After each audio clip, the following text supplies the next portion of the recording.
Good evening to our viewers watching on television and those joining us online across our social media platforms. I am Madana Doric with the Wednesday, April 15th edition of the Guyana TV9 News. In the headlines tonight, Canoe seizes narcotics worth over $1.2 billion, arrests 37 in first quarter crackdown. Rising geopolitical tensions highlight fragile global energy system, says Vice President Jack Dew. Guyana backs Turkey-led Palestinian initiative, calls for immediate ceasefire and two-state solution. Minister Ben, equality for people of African descent must be actionable, not symbolic. And fuel panic eases as government assures adequate supply. Minister Anil Nandla dismisses shortage claims. Now for the news in depth. Attorney General and Minister of Legal Affairs Anil Nandlal has moved to reassure citizens that recent long lines at gas stations were triggered by fear rather than any actual shortage of fuel.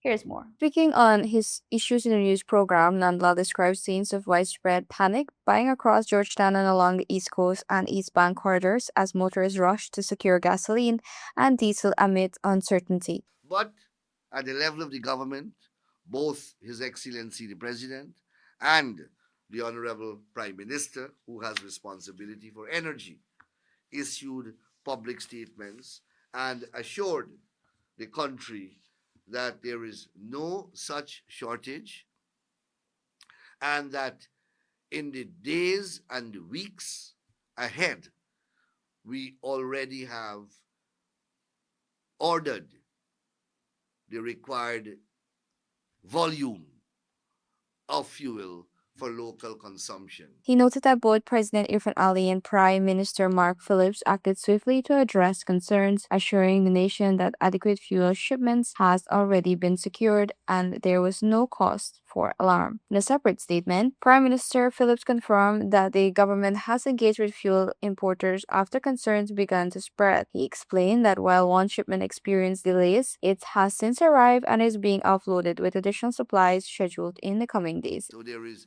no need for there to be any panic. There is no need for there to be any anxieties. There is no likelihood of a shortage of fuel in the country. Government data shows that suppliers including Guy Oil, Sol, and Rubis have either received or are expecting significant shipments of gasoline, diesel, and aviation fuel, reinforcing assurances that supply levels remain stable. Nandlal maintained that the situation was ultimately a non-issue, noting that by Tuesday evening, the long lines had subsided, further supporting the government's position that the disruption was temporary and not indicative of a national fuel shortage. Adana Dor, Guyana TV9 News. The Customs Anti-Narcotic Unit, CANU, has seized 337.24 kilograms of narcotics value at more than $1.2 billion in the first quarter of 2026, with Region 6 East Berbice Quarantine identified as the country's leading trafficking hotspot. More in this report. According to CANU, a total of 26 drug seizures were carried out between January and March, leading to 37 arrests, 30 charges, and 18 court cases. Officials attribute the results to a strengthened intelligence-led strategy targeting organized drug network. Cocaine accounted for 113.1 kilograms of the drugs seized, remaining the most valuable narcotic intercepted during the period. Cannabis, however, represented the largest share by volume, with authorities linking significant quantities to local cultivation and distribution network. Region 6, East Berbice Quarantine, emerged as the primary hotspot for drug trafficking activity, driven largely by cannabis seizures. Regions 2 and 4 were also identified as critical corridors and distribution hubs in the movement of illicit substances. In addition to narcotics, CANU operations resulted in the confiscation of 4 firearms and 166 rounds of ammunition, highlighting the ongoing connection between drug trafficking and violent crime. The agency estimates the local street value of the seized drugs drugs to exceed 190 million Guyana dollars, while their international value surpasses 1.2 billion Guyana dollars, an indication that the bulk of profits from trafficking operations is realized outside of Guyana. Kanu also emphasized progress beyond enforcement, citing strengthened international cooperation and policy engagement. Through intelligence sharing and participation in regional and global initiatives, the unit has advanced a more coordinated approach to drug control. During the reporting period, authorities enhanced their early warning system, issuing alerts on emerging threats such as MDMA efficacy and illegal THC vape products. Officials expressed particular concern over the targeting of young people in the distribution of these substances. Prevention efforts remained a parallel focus, with Kanu reaching more than 2,400 individuals through school and community outreach programs aimed at raising awareness and reducing demand. The unit reaffirmed its commitment to disrupting traffic network through real-time intelligence, strategic partnerships, and coordinated enforcement. Officials say this integrated approach, combining enforcement, prevention, international cooperation, is definitely strengthening Guyana's capacity to respond to evolving drug threats while continuing to widen regional and global security efforts. Melanie Morris, Guyana TV9 News. More news after the break. Stay tuned. GCOM is currently conducting a national registration exercise. Who can register? Anyone who will be 14 years or older by June 30, 2026 and is a Guyanese citizen by birth, descent, naturalization, or is a citizen from a Commonwealth country living in Guyana for 1 year or more.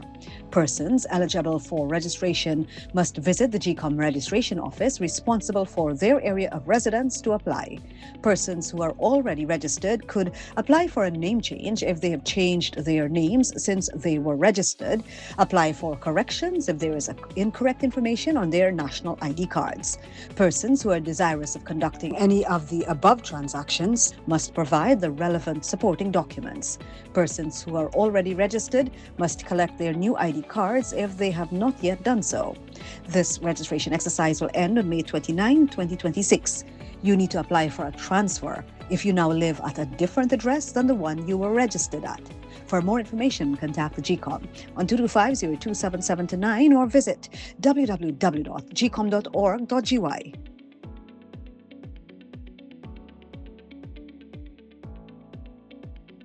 GCOM is currently conducting a national registration exercise. If you have moved to a new address since you were registered, you are required to update your address by applying for a transfer to ensure your address is accurate. Where to apply for a transfer? Visit the GCOM registration office responsible for your area of residence to apply for a transfer. When to apply for a transfer? You can apply to have your address updated during this national registration exercise. This registration exercise will end on May 29, 2026.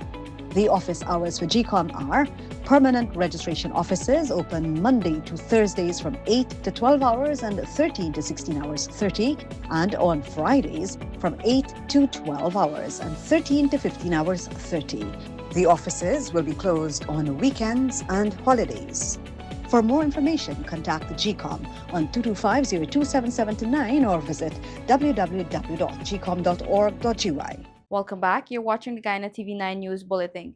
Vice President Bara Jagdeo has warned that recent global conflict has exposed the world's continued dependence on fossil fuels despite advances in renewable energy. Here's more. Speaking at a 124th special meeting of the Council for Trade and Economic Development Quartet in March, Jagdeo said the ongoing tensions involving Iran, Israel, and United States have already triggered global economic instability. And in less than a month, one thing that war has taught us globally, how reliant we are on fossil fuel. In spite of all of the changes and the advances in renewable energy, we're still so reliant on fossil fuel. Jandio noted that the fallout has been swift, with rising fuel prices contributing to higher living costs, social unrest in some countries, and the diversion of funds from development priorities to fuel subsidies. He warned that continued instability could lead to reduced economic output and widespread job losses. The vice president also highlighted emerging shortages of gas, which he said could significantly disrupt key industries such as aviation and tourism, with ripple effects expected to reach the Caribbean region. He stressed that the world remains far away from weaning itself off fossil fuels, noting that even when major global players were engaged in climate negotiations, efforts to achieve net zero emissions lacked sufficient ambition. With shifting geopolitical dynamics, he added, reaching global emission targets has become even more challenging. The vice president cautioned that unless high fossil fuel prices drive greater investment in renewable alternatives, the global energy transition could stall. He also urged a reframing of the climate debate, particularly within CARICOM, arguing that the discussion should not be reduced to a binary choice between fossil fuels and renewables. Instead, he advocated for a balanced approach to achieving net zero, one that includes renewable energy expansion, improved energy efficiency, technological innovation, and a gradual reduction in fossil fuel use. That we treat net zero as a balance. And if we treat it as a balance, there are many solutions in the equation which we have to explore that would ultimately lead to that net zero, which is the balance that we are seeking to achieve. Melanie Morris, Guyana TV9 News. Minister within the Ministry of Housing, Vanessa Ben, has called for stronger global action and sustained institutional support to advance the rights of people of African descent. More in this report. Speaking at the third meeting of the fifth season of the Permanent Forum on People of African Descent, Minister Ben emphasized that the pursuit of equality is both necessary and long overdue. The Permanent Forum of People of African Descent provides a critical and valued space for dialogue, awareness, and advocacy. It reminds us that the pursuit of equality for people of African descent is not optional. It is necessary. It is a long-awaited righting of wrongs of the greatest proportions. Justice must be done, even though delayed for centuries. She stated that the quest for justice represents a long-awaited righting of wrongs of the greatest proportions, adding that while progress has been made, it must be protected and further advanced. Ben stressed that current global challenges require deliberate and proactive responses, warning that efforts to combat racial discrimination must not lose momentum amid competing international pressures. She further underscored the need for sustained financial and institutional support for the Permanent Forum and United Nations agencies to ensure effective implementation of the Durban Declaration and Program of Actions (DDPA). According to her, global solidarity is essential to ensuring that the rights and aspirations of people of African descent remain central to the international human rights agenda, rather than being treated as symbolic commitments. We must elevate to actionable, binding commitments. Mr. Chair, the government and people of Guyana reaffirm our strong endorsement of the Durban Declaration and Programme of Action and commends the progress made in combating racial discrimination and its evolving forms. Ben reaffirmed Guyana's strong endorsement of the Durban Declaration and Programme of Action and its commitment to advancing efforts to combat racial discrimination in all its evolving forms. Adana Doric, Guyana TV9 News. More news after the break. Stay tuned.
Want to place your death announcements and in memoriam messages on Channel 9?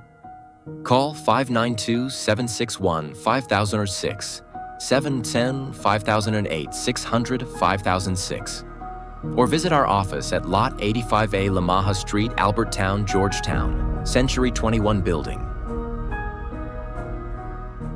Guyana Channel 9 is now Guy TV9, proudly under new management. We're building stronger with a balanced and open platform for all advertisers. Whether you're promoting a business, service, or event, your message belongs right here. So choose your spot, news, prime time, or anytime, and reach viewers across Guyana. With affordable rates and professional service, Guy TV9 is your partner in progress. So visit us at Lot 21A, Lamaha Street, Georgetown, in the Century 21 building, or call 600-5006 or 761-5006. Guyana TV9. New leadership, fresh outlook, real results. Welcome back. You're watching Guyana TV9 News Bulletin. Guyana has reaffirmed its strong support for the Palestinian people, joining Turkey's initiative to form the group of parliaments in support of Palestine while calling for an immediate and permanent ceasefire, expanded humanitarian aid to Gaza, and a just two-state solution grounded in international law. Representing Guyana, Minister of Human Services and Social Security Dr. Vindya Prasad reaffirmed the country's long-standing position on Palestine during the group's second meeting. Guyana has a long tradition of solidarity with the Palestinian people in the quest for the fulfillment of their inalienable rights to self-determination and an internationally recognized territory. Dr. Prasad highlighted Guyana's consistent calls for an end to Israeli occupation and its support for international efforts aimed at securing peace in the Middle East, including backing multiple United Nations resolutions. She also referenced Guyana's tenure on the UN Security Council from 2024 to 2025, during which the country advocated for peaceful resolution of the Palestinian question and broader regional stability. In this regard, Guyana has consistently called for an end to Israeli occupation and supported the cause of liberation and justice for the Palestinian people. The minister warned that the ongoing conflict, particularly since October 7, 2023, has escalated into one of the world's worst humanitarian crises, with devastating impacts on civilians and aid workers. Guyana continues to support a two-state solution and is calling for increased humanitarian assistance to Gaza, including the lifting of blockades and unrestricted access for aid agencies, while urging all nations to act in accordance with international law. Adana Darek, Guyana TV9 News. Those are our major headlines for tonight's newscast. For more trending stories, follow us at our Facebook, TikTok, and YouTube platforms at GYTV9. I am Adana Dorek. Thanks for watching.